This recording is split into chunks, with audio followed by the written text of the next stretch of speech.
right, let's keep it going. So this says find the difference. So please don't make this any harder than it needs to be. This is just a simple subtraction problem. There's an invisible 1 there, so if we distributed that through, it wouldn't change it at all. And then if we distribute this negative through, which you're supposed to, you would end up getting that. Now we look for like terms. 12 minus 3 is 9. Negative 2i and a 4i is 2i. That's pretty simple. All right, so number 21.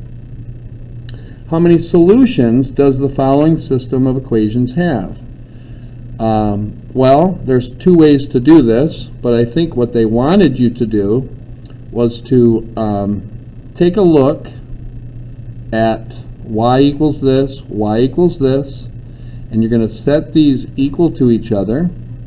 So you're going to go x squared minus 2x minus 4 equals negative 7. Because they both equal y, they both equal each other. So I'm going to add 7. I get x squared minus 2x plus 3 is 0. Two factors of 3 that add up to negative 2, they don't exist.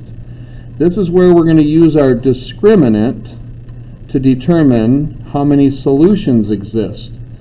Remember, if this ends up being a negative, no solutions. If this ends up being a 0, 1 solution. If this ends up being a positive number of any kind, 2 solutions. So we get b squared, which is this. So here's my a, here's my b, here's my c. B squared would be 4 minus 4 times a times c. And I look at it and I get 4 minus 12. I can already see it's going to be a negative underneath there. So how many solutions? 0. But remember the rules. If this ends up being equal to 0, you get 1 solution. If this equals a positive number, you get 2 solutions.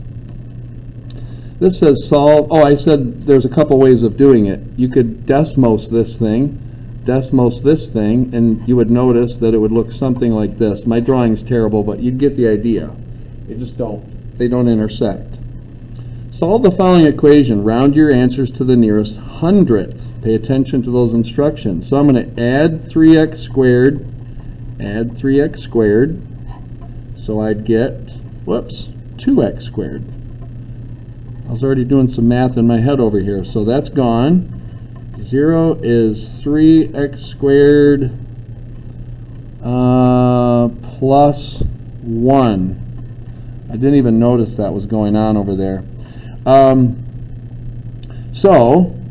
We still got some work to do, so we're going to try to isolate this. So I'm going to subtract 1. I'm going to turn it around too, so 3x squared equals negative 1.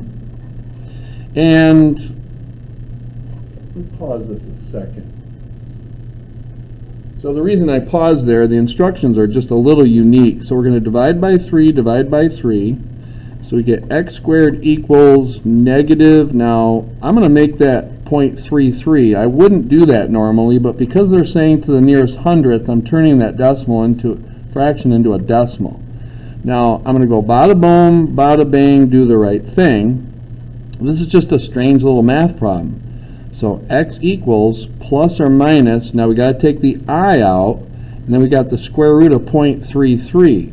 So it says round to the nearest hundredth, so I'm just going to take the square root of 0.33, 0.57. So I get x equals plus or minus 0.57i. There you go. Number 23. What values of b, you notice b is right here, will cause this equation to have one solution? There's a little typo, but this is what it's supposed to say. So remember, the rules for the discriminant. If this is the square root of a negative, no solutions. The square root of 0, 1 solution. Square root of a positive number, 2 solutions. So they're saying, where does b squared minus 4ac equal 0?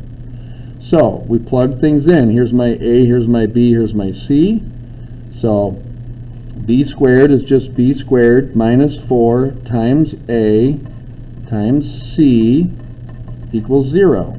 Do some multiplying. This is 3 times 27 is 81. 81 times 4, I better not screw this up. 81 times 4, 324, but I have two negatives, so that's going to be plus 324. Let me just keep on moving here, equals 0. Subtract 324, subtract 324. So I get b squared equals negative 324. Now I take bada boom, bada bing, do the right thing. B is plus or minus, take the I out, and we got the square root of 324. And under further investigation, this is a perfect square, which is 18.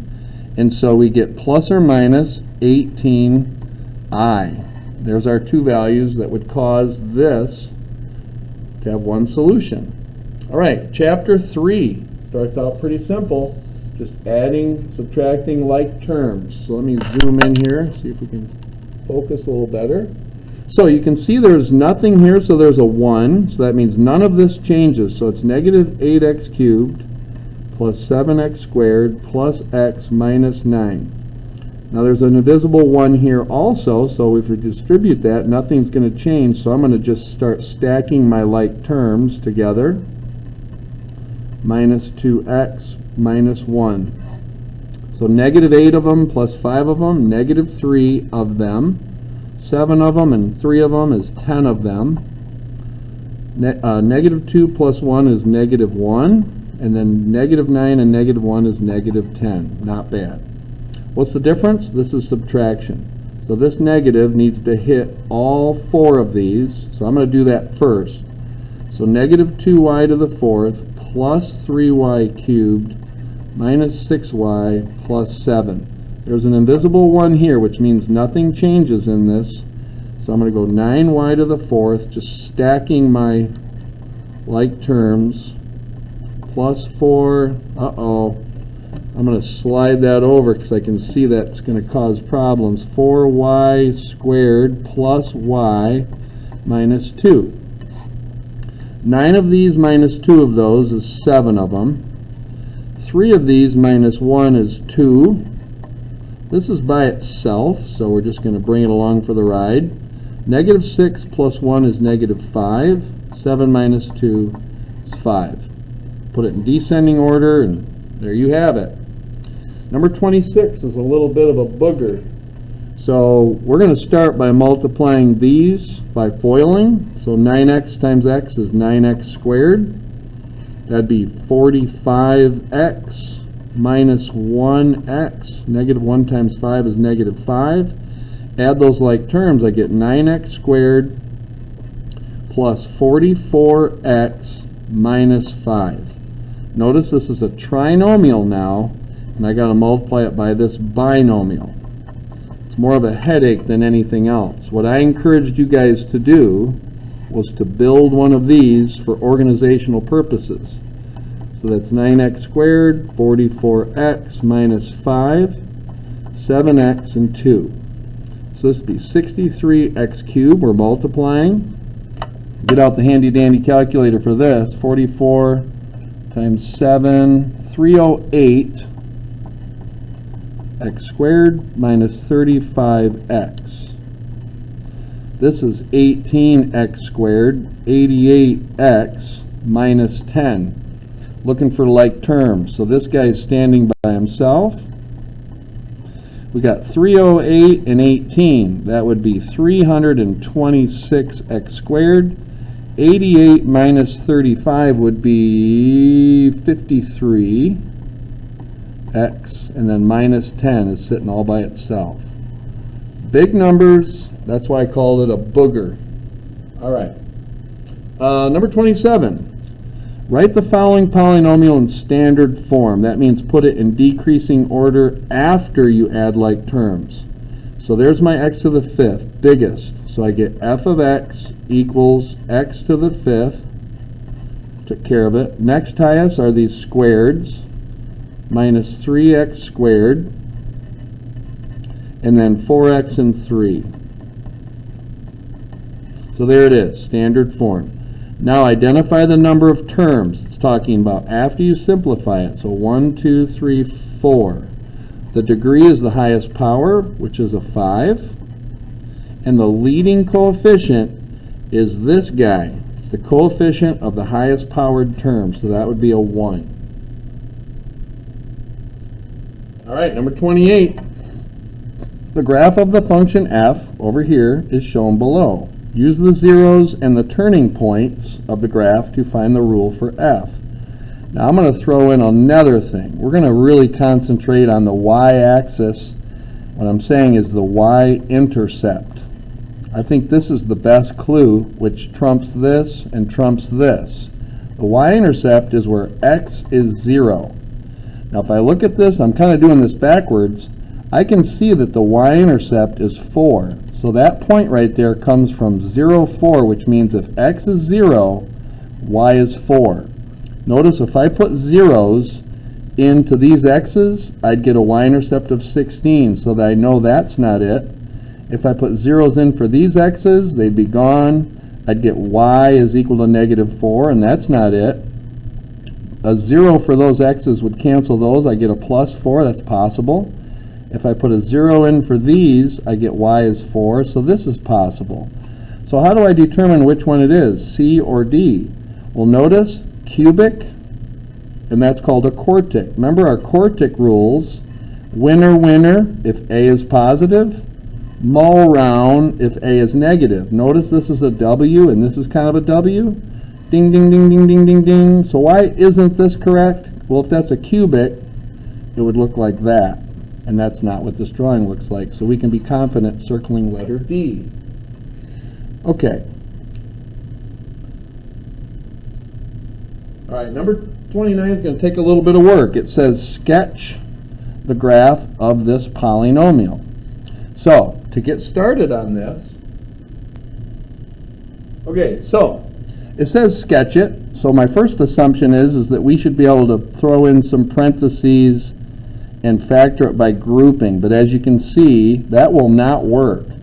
So our next resort is to go to Desmos, and as you can see, I've already done that. So I've got this drawing, and the x-intercepts are perfect, and we'll talk about the rest as we move on. So it says f is, question mark, from negative infinity to 1/3. That's x is 1/3. So that would be right about here. So as you can see, from all the way out here, that would be going down. So that would be decreasing. How about from negative 1, 2, which is right here to here, and 4 to infinity? As you can see, that's all underneath the graph, so that would be negative. What about from 1/3 to 3? Well, 1/3 would be right about here, all the way to 3. As you can see, actually 1/3 would be right here, and it'd be going up. So that'd be increasing. What about the intervals from negative infinity to negative 1? So that's all the way from here to here. It's all above the x-axis. And 2 to 4. 2 to 4, that's also. So this is above and this is above. So that would be positive. It's a lot of work, but we got her done. But we had to use Desmos, which means bring your laptop to the exam. Okay, so this next one, we're going to start, I don't know if I'm going to squeeze this in, but we're going to start, it says use the leading coefficient and the degree of the polynomial function to determine the end behavior of its graph. Select all that apply. Well, as you can see, this is a positive A and a cubic. That means it's going to look like this. So with that graph in mind, we have to explore all the possibilities. As x approaches infinity, this is saying your y is going up. So that means as you ride the roller coaster ride to the right, it's going up. That's a yes. As x approaches infinity, which means as it goes to the right, your y value is going down. We're like, no, we just said it's going up. So that's a no. As the roller coaster ride goes to the left, it's going up. Well, we can see that's not true. as your roller coaster ride's going to the left, that's what this means. Your graph is, or your roller coaster is going down. We're like, yes. All right. That's it for that portion.